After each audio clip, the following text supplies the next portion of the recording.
up something chronic. Just needed to get it all sorted out. I apologize.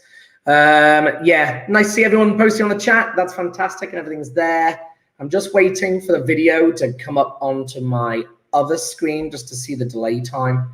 It's usually about 20, 25 seconds. Should be coming up any second. Come on. There we go. Excellent. I'll pause that. I'm going to get rid of that. I've popped out the chat window, so that'll save me a bit of bandwidth. And hopefully that'll find me. Hello. Excellent. I'm glad it's all working. As I said, sorry about the delay. Okay, guys. So today we're going to be continuing with Equilibrium. We're moving on to lesson 4, and we're going to be using KOFSY to be able to explain our equilibrium shifting with very distinct, clear points. So it'll prevent you guys from waffling. You make sure you hit all the points in the mark scheme, and the examiners love you. This is beneficial on every regard. Okay, so I'm going to share my screen. Let's do share screen, bring you guys into my lesson. I love it. So the first thing I think we should do is I'd like to reinforce. I'm going to give you guys a quick question. Am I going to try and turn my camera off? I'm not going to try and turn my camera off. I'm just going to leave the camera today. I'm going to stop camera there, but it doesn't actually turn it off. But it doesn't matter. I'm just going to, there we go. Right, today's lesson. KOFSY, Equilibrium, lesson 4. Right, so let's zoom in. So I've got 3 learning objectives today, guys, and I'm hitting all types. I've got an understanding, so I need you guys to realize, just like in Kick-Ass, when we're using Kick-Ass to explain rate, the most important letter is the knowledge, is the very first one. Yeah, the knowledge about the particles in collision theory then leads you into the rest. Once you kind of get K, you kind of get the rest. And it's the same thing for KOFSY. The K stands for knowledge. And I know that we covered this last lesson, but I'm going to give you guys my first activity. So I'm going to give you guys a temperature one to have a go at. So we finished temperature last time. So I'm going to look at this in terms of, instead of a chemical process, I'm going to look at it from a state change perspective. I'm going to start with liquid water. Now, all state changes are reversible. It's very easy to go forwards and backwards. So I've got liquid water. This is water because it's an L. And I've got steam. Another name for steam, by the way, another name for steam is water vapor. That question's come up quite a few times at Edexcel. It just say, give another name for steam. Really weird question. Not entirely sure what they think the function of that is. But, you know, fine. So we've got liquid water. Let's now translate this, because it's always good to reinforce particle theory, especially when you haven't looked at it for so long, especially since, you know, the diagrams for liquid, solids, and gases, you know, you haven't done in many moons. So we've got, you know, this is liquid water. Notice that I'm trying to avoid leaving any gaps, but also that there's no order. Yeah, they're all kind of like all over the place. And we know that the water particles can move over each other. I'm just going to show you that in an animation. I'm just going to show you the animation of liquid water. And the reason why there's some really beautiful value in this particular animation for water and for the changing of state. The reason being is I'm going to go one color. One color. There we go. Should be blue for water, but fine. So there is ice. And what you can see is you can see the bonds between the water molecules. Now, remember, these aren't actually bonds. This is important. I'm going to put it onto the chat. I'm just going to check that my chat's working. Yeah, guys, if this is liquid water, sorry, if this is solid water, this is ice, what are the white lines? I wish I could zoom in. I quite like the fact that it's jiggling as well. I'm going to go full screen snip so I can zoom in.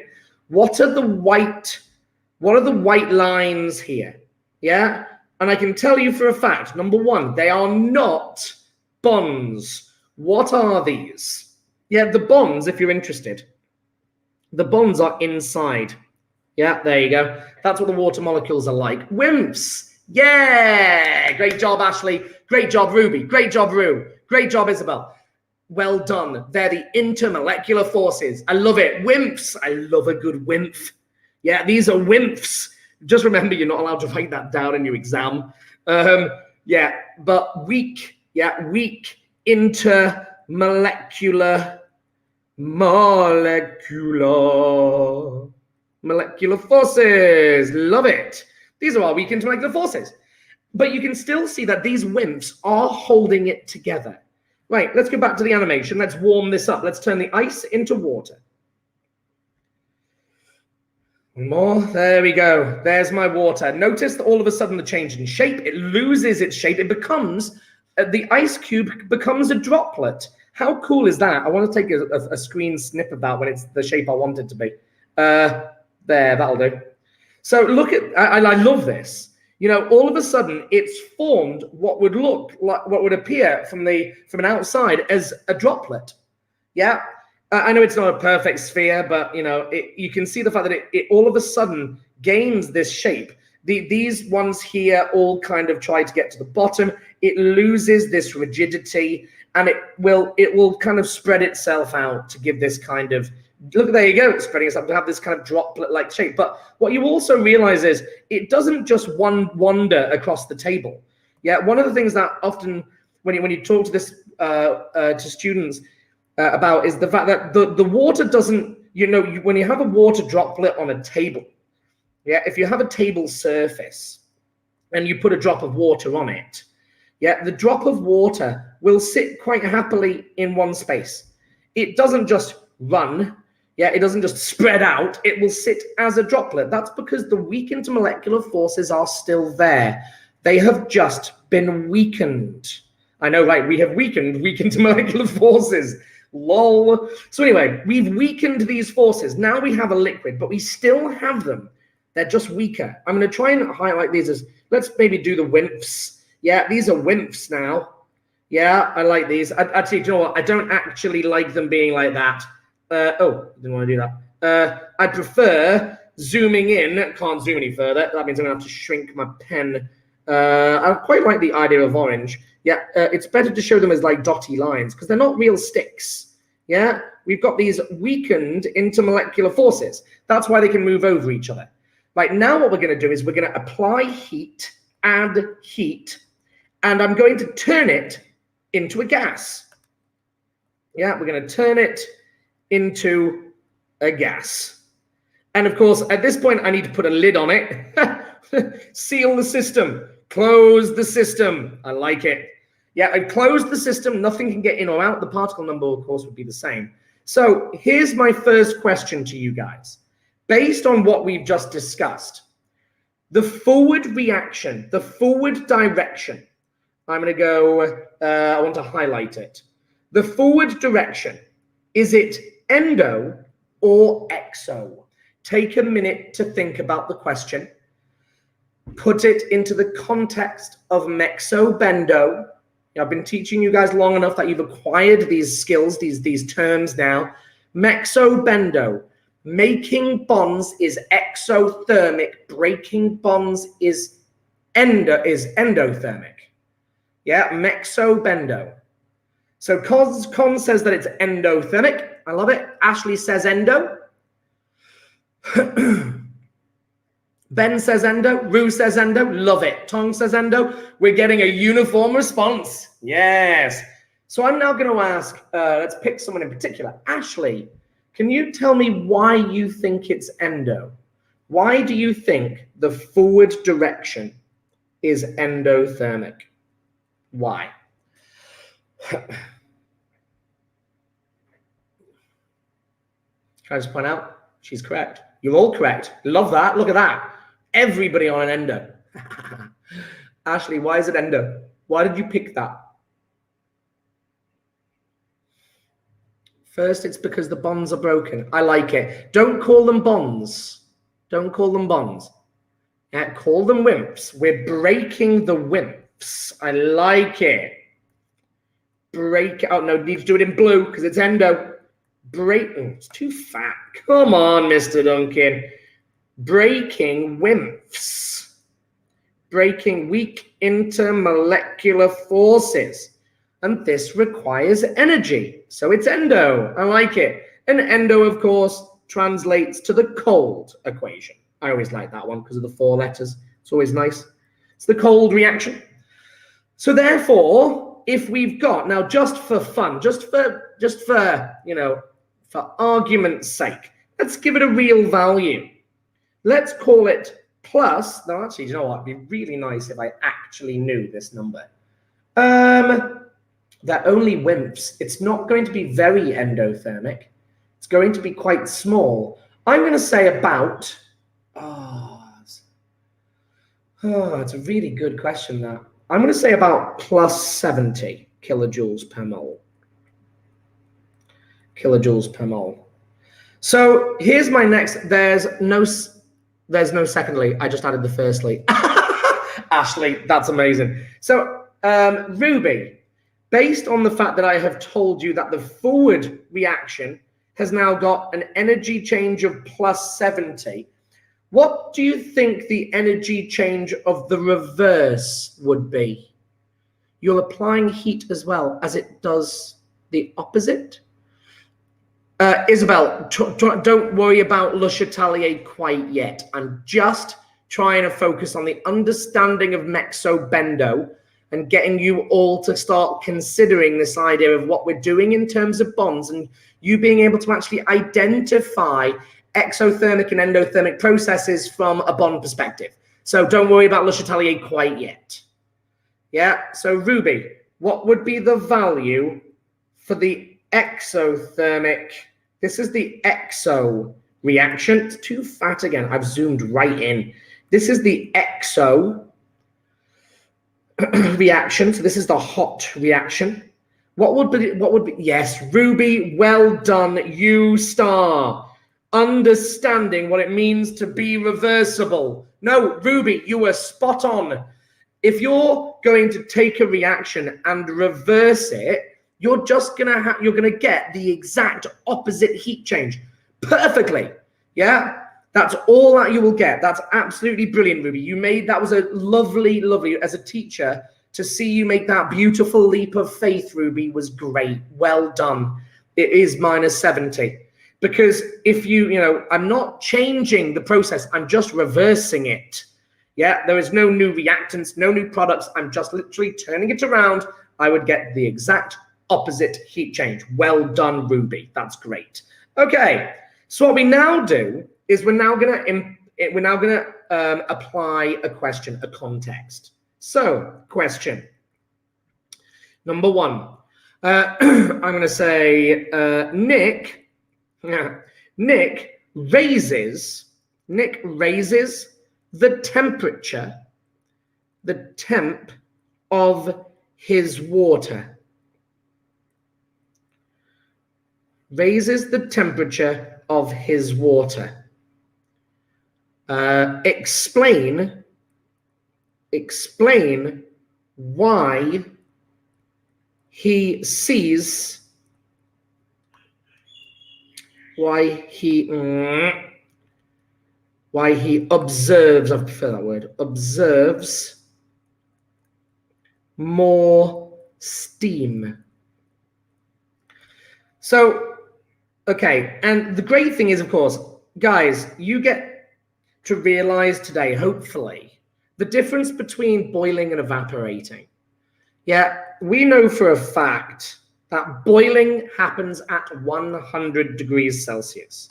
We know this happens. I just want to quickly show you, hot water. Now, it's not going to be at 100, but if you look at hot water, the first thing you see is the steam. Yeah? Now, can I just point out, you're not actually seeing steam here. I know it's a nightmare. Steam and water vapor are invisible. Yeah, what you're actually seeing, it's a nightmare this. You're seeing the water vapor turn back into liquid water as it cools down in the air. It's an absolute nightmare. Like, the chemistry involved here is quite complex, because what's happening is the liquid is turning into a gas. The gas then turns back into a liquid as it cools down, as it enters the air. Yeah? I know that seems crazy, but it's actually doing both. But now we get to understand. We get to understand why we see what we see from an equilibrium perspective. So, okay, we're going to run KOFSY. Yeah? What we can do is, if you like, I can actually make this more realistic for a GCSE exam. Nick raises the temperature of his water. Explain what will happen Explain. I'm happy to change that. You can just put a quick line through what you wrote there and make this. This is just, all this does is it brings it more into a GCSE context. Yeah, so Nick raises the temperature of water. Explain what happens to yield of H2O gas. I like it. Right, so as soon as we realize that we're explaining it and it's in an equilibrium setting, we're going to be running KOFSY. Now, this is a temperature. This is what we did last lesson, KOFSY. Right, what I'd like you to do, guys, is I'd like you to pause the video. I'd like you to have a go at KOFSY that we picked up last lesson. Yeah, don't worry if you can't do it. If you can't, do as many of the bullet points as you can, and then unpause the video and run through your answers, and you can mark it. I'm going to put it out of 5. Yeah, let's see how people get on. Okay, so I'm going to try my best to keep it all on screen. Okay, so the knowledge, K stands for knowledge, and this comes from the equation. Yeah, so the bit of information we need for temperature is endo-exo. And we're just going to choose the forward. You always talk about the forward reaction in chemistry, always. Knowledge. Forward reaction is endothermic. Now, we did a cool thing of you guys all identified that it was endothermic without even me giving you the number, which is awesome. But in a GCSE exam, what they're actually going to do is they're going to give you this. I'm going to show you exactly as you're going to see it. They're going to give you this picture. Yeah, they're going to give you that.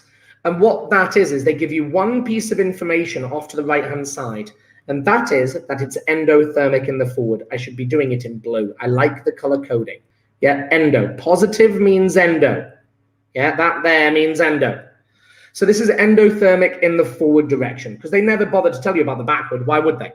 So this is, the forward reaction is endothermic. First bit of information. Right, next. This mark is one of the most lost marks in the whole of chemistry, all the way into from GCSE even to A level. The oppose mark.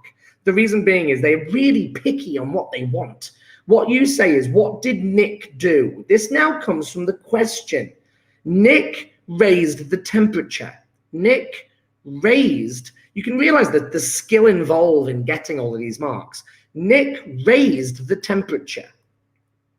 So the equilibrium, singular, the equilibrium will reduce the temperature. Reduce the temp. Now, can I just point out that there is a very specific way of doing Le Chatelier's principle. The most common mistake at GCSE and A level is that students there in the opposed mark, students go, Le Chatelier's principle says that the equilibrium will oppose the change. No mark. The reason being is you haven't used the information from the question. Yeah, so it's just nice to realize this, get you into good habits. Next thing, so how the F stands for favor. How is the equilibrium? What is it going to favor to do what we said in point 2? We have said the equilibrium will reduce temp. How do you reduce temp? I need cold. It's going to favor the forward reaction. It's going to favor equilibrium. Equilibrium will favor endothermic reaction. Endothermic reaction. It's the gold one, which happens to be the forward, which is awesome. It's going to favor the endothermic reaction. Right, now our final mark, no, it's not final because we've got Y to go. The next mark is shift. Very common for people to skip it. The shift is always a comment in terms of left to right. So this is the left side. This is always the right side. Yeah. Reactants, products. Yeah, products always on the right. And in this case, the endothermic is going to get stronger. Favor, favor, favor, favor. It's going to shift to the right. Yeah, equilibrium will shift to the right. Equilibrium shifts to the right. That was awful. Equilibrium shifts from left to right. I always like saying from left to right. I like it. Okay, and the last mark, KOFSY, yield. What's the question asked? They asked for what's going to happen to the yield of steam. There's the state symbol, steam. And the answer is, it's going to increase. I'm going to get more steam. Whoop, whoop. Yield of steam increases. Right, 5 marks, folks. 5 marks. How did you get on? Post on the chat, please. 1, 2, 3, 4, 5. How did you get on, folks? Mr. Duncan, can you give an example when the yield decreases and it shifts from right to left? Yes, easily. No problem. I can do that next, Shan. Shan, 5. Outstanding. Tong, 5. Ashley, 5. Ben, 5. Well done, guys. Nick, well done. Rue, you guys are smashing this. We've only done KOFSY once and all of you getting 5. Ruby, outstanding. I like how none of us paused. When, 4, great job, when. Which one did you get wrong, when? I'll be very curious. Or did you just forget the yield? Yeah, it's very common. But yeah, well done. 4's a great mark. Ish added extra detail. Later. Okay. Moses, Isabel, well done. Great job. Well done, everybody. Really pleased. That is great progress. Right. Let's go for the next one, guys. So we're going to go for pressure today. So first learning objective, understand the knowledge in KOFSY for temperature pressure. We can tick that one off. Right, moving now. I've only got 10 minutes left. We need to do let's do pressure. Apply KOFSY to explain equilibrium shift. Catalyst don't affect. We're going to end up not doing the catalyst one today. Let's run pressure, folks. Okay, so pressure. Okay, so what we're now going to do is let's look at this, the equilibrium which we know and now recognize. NO2, brown gas in equilibrium to no, come on, Mr. Duncan. N2O4, balance the equation. Right. Okay, so what does this look like from an equilibrium perspective? Right, what I'm going to draw a really weird thing here, guys. Yeah, what I'm going to do is imagine having 2 containers. Isn't it because the equilibrium requires reactants and products to remain constant, so they need to cancel each other out? Like, why does it decrease temperature when we increase? That's the part I don't get. Yeah, Ben, the reason why. So, I'm going to run out of time. We've got 5 minutes left. The reason why, Bennett, is because if we raise the temperature, what we're going to do, Bennett, is we're going to feed the endothermic process, and more bonds will get broken. And if more bonds get broken, more of the energy is used up. So if I heat up the process, then what it's going to do is the energy will get used, and the temperature won't change. A great example. Do you remember? Oh my goodness, guys, do you remember this graph? Year 7 graphs in chemistry. Solid, melting, melty, melt, liquid, boil, and gas. And what's really weird is at the melting and boiling process, the temperature, this is temp, yeah? The temp stops rising. Stops rising. Why? I haven't stopped heating it. Stops rising. The reason being is we've reached the point where the equilibrium is going to absorb it. Yeah, that equilibrium, you're going from solid water, you're going to weaken the bonds to form liquid water, and that weakening is an endothermic process. So the energy that I'm adding, that I'm supplying, yeah, the heat I'm supplying is going to be used to weaken those bonds. Then it all becomes a liquid. Now the temperature, the particles start to vibrate more. And then we get to the process of boiling. And then now we're now breaking bonds. We're going from H2O liquid to H2O. We're now breaking the weak intermolecular forces. Yeah, that absorbs it because the forward direction is endothermic. The temperature stops rising. And then once it's all gas, it'll then start to increase. Does that make more sense, Ben?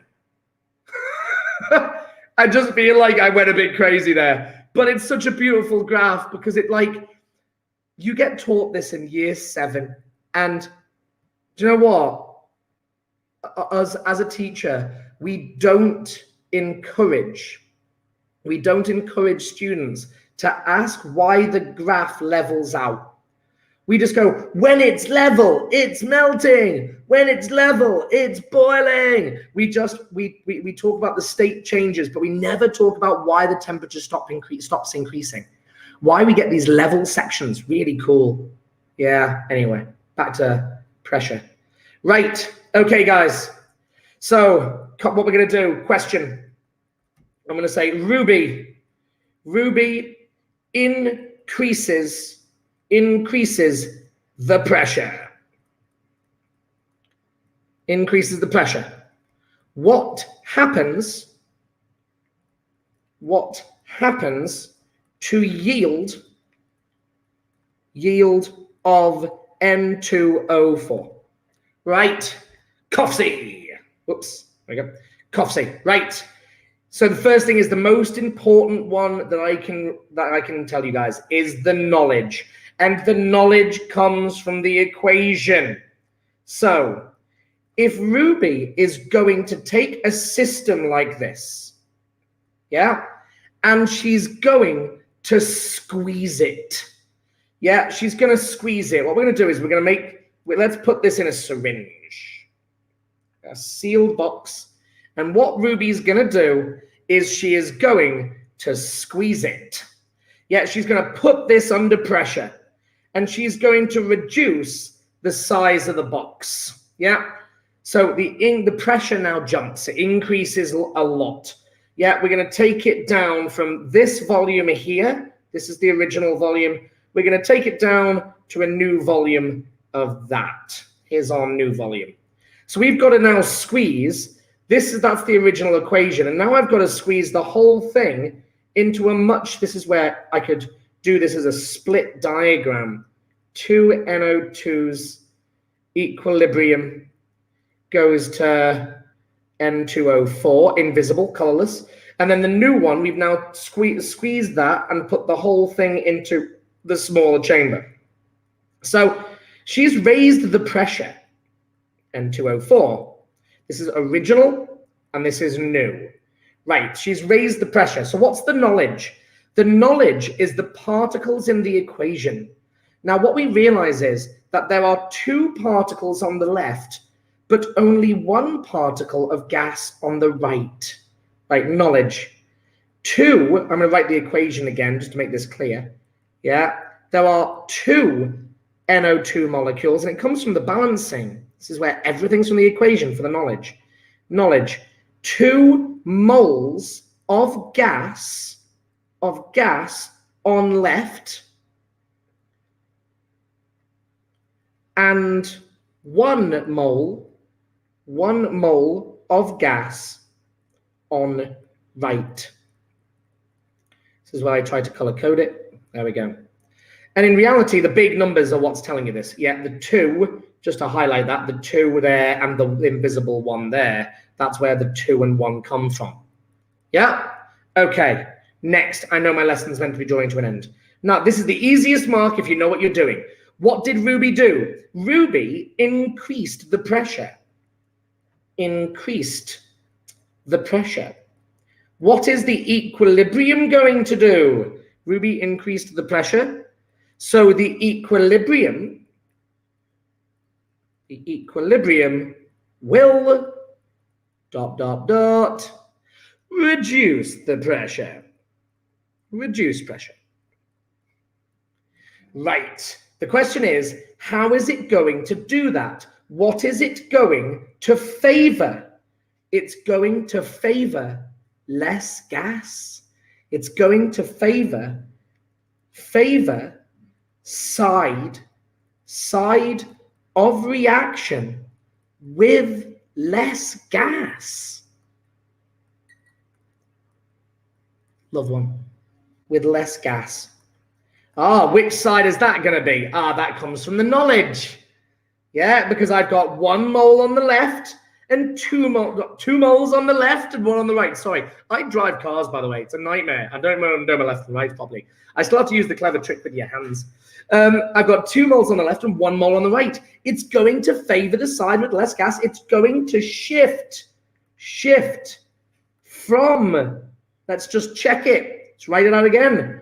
2 NO2s, which are brown, going to 1 N2O4, which is colorless. It is going to favor the side with less gas. It is going to shift from left to right. Shift from left to right. The yield will increase. Yield will. Can I just point out, right? Shan, yield will increase. I should put yield of N. You don't actually need it because yield is always product. Yield of N2. Yield of. Yield will increase. The yield is always a comment on the product. Why does the equilibrium reduce the pressure? Because it's opposing the change. Okay, so fine. Why does it? Okay, so why is it actually doing it? Imagine this scenario. Imagine you have got. Imagine you've got 2 containers. 2 containers, and I'm going to join the 2 containers by a pipe, like this. Okay, I've got 2 containers, and what I'm going to do is, by the way, I was trying to make the containers exactly the same. Okay, 2 containers the same. Yeah, and what I do is, this is the equilibrium pathway. We've got the forward reaction going this way and the backward reaction coming back down it. We know that when you fill this container, yeah, with fluids, yeah, what we realize is, in fact, we're not going to use the fluid as the example. We're going to use gases. Well, on the left-hand side of the equation, I've got 2 NO2s. 2 NO2s. But on the other side, I've only got 1 N2O4. That's what it looks like. Yeah? The gas on this side has twice the volume of the gas on that side because I've got twice as much of it. If I now apply pressure, if I now push these 2 down, yeah, if I push these 2 down equally, which one is going to feel the pressure more? Ruby, which one's going to feel the pressure more? I don't want to tell you. I want you because I know that you're going to get it right. Promise. I know that the lesson's coming to an end. I'm very aware. The one with the greater amount of gas is going, yes, thank you. Absolutely. The first one, yes, Ruby, because there is more gas there. It will experience the pressure greater than the one with less gas. And it will push the fluid, push the gas that way. And the equilibrium will be reestablished in a different position. Does that make sense? It'll therefore shift from left to right because I have more gas on this side than that side. So when I apply pressure, it will feel the pressure more and push it that way. Does that make sense? If you want it from a kinetics perspective, if I have NO2s, if I have NO2s here, I'm going to mess with that NO2, and then only 1 N2O4 here, if I decrease the vessel size, if I shrink this and raise the pressure, yeah, these are much more likely to collide. Yeah, much more likely than the one that there's only 1 particle of. It's in fact twice as likely to collide. So you favor that reaction. You're going to increase the rate of the one with the more particles, more so due to the more particles being in a smaller space. Does that make sense? Don't worry. The understanding is difficult, and I know it takes time to get it. The more you practice, the better this the more this is understood. Guys, I'm going to end my lesson there. We've now done pressure. So we practiced temperature. It's really nice to do pressure again. Temperature again, and now we've looked at pressure. I will set you a homework with some questions and I'm going to make them very simple, just temperature and pressure, and the next lesson we will do concentration. I bet you guys can probably do that now without actually me teaching it to you. But anyway, I'm going to leave you guys be. I'm going to bring you guys back to StreamYard, start my camera, bring that back on. Hey guys, I hope you found it useful. I will see you all next lesson. Have a nice rest of your day, guys. See you soon.